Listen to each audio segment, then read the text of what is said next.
AP అసెంబ్లీలో CM Chandrababu మాట్లాడుతున్నారు. Live లో చూద్దాం. తిరిగి తెలుగుదేశం పార్టీ ఆఫీస్ పైన దాడి చేసే పరిస్థితికి వచ్చారు. నా చరిత్రలో ఎప్పుడు నేను చూడలేదు.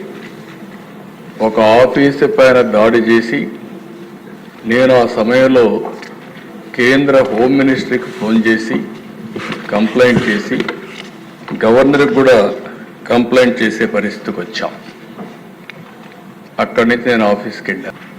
ఇంత దుర్మార్గంగా నా జీవితంలో ఊహించలేదు.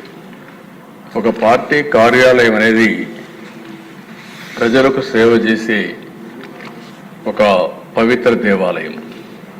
అలాంటి ఆఫీసుల పైన ఓసారి చిన్న చిన్న ఆఫీసుల పైన కూడా దాడి చేయరు. ఎందుకంటే ఇది ఒక సెంటిమెంట్.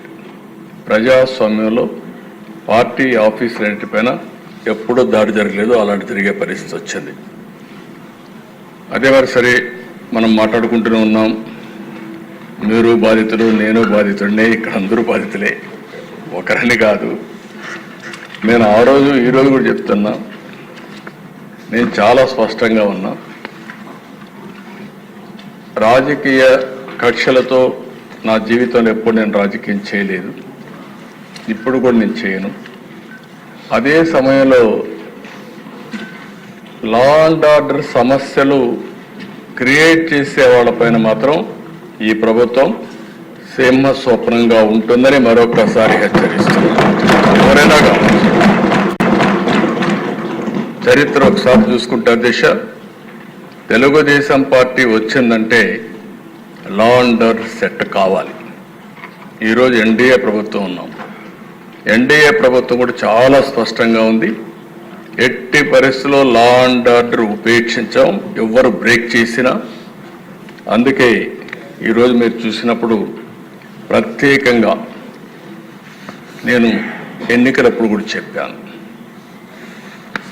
నేను సమస్యల్ని జరిగే లా అండ్ ఆర్డర్ కంట్రోల్ చేయగలుగుతాను. కానీ కొంతమంది గంజాయికి అలవాటు పడి, డ్రగ్స్కి అలవాటు పడి అలాంటి వ్యక్తులు రాత్రి మారిపోతారంటే చాలా సమస్య ఉంటుంది. అడిక్షన్ అయిపోయి ఉంటారని చెప్పి చెప్పాను. అది ఇంకా కంటిన్యూ అయ్యే పరిస్థితి ఉంది. ఏదేమైనా దిశ గంజాయి పైన, డ్రగ్స్ పైన ఉక్కు పాదం మోపాం. ఈగులనే ప్రత్యేక వ్యవస్థ తీసుకొచ్చాం. నేను ఈ రాష్ట్రంలో ఉండే ప్రజలందరికీ విజ్ఞప్తి చేస్తున్నా, మీ పిల్లల్ని, మీ కుటుంబ సభ్యుల్ని మీరు కూడా కంట్రోల్ చేయాల్సిన అవసరం ఉంది. ఎక్కడికక్కడ మెంటరింగ్ చేయాల్సిన అవసరం ఉంది. ఎక్కడ కూడా ప్రతి ఒక్కరికి విజ్ఞప్తి చేస్తున్నా, మన స్వార్థం కోసం మనం గంజాయి పండించి ప్రజల జీవితాలతో చెలగాడడం కరెక్ట్ కాదు. అందుకే లేటెస్ట్ టెక్నాలజీస్ అన్నీ ఉపయోగిస్తున్నాం. నేను కంట్రోల్ అయిందని కానీ మంత్రి గారు ఇప్పుడు కూడా చెప్పారు, మేము కంట్రోల్ చేశామని. ఇంకా పూర్తిగా కంట్రోల్ చేశామని చెప్పడం లేదు.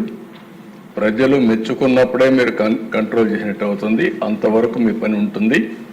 ఎట్టి పరిస్థితుల్లో ఈ రాష్ట్రంలో 1 ఎకరా కూడా గంజాయి పండించడానికి వీలు లేదు. అది జరిగే వరకు నిరంతరం ఈ ప్రభుత్వం పోరాడుతుంది.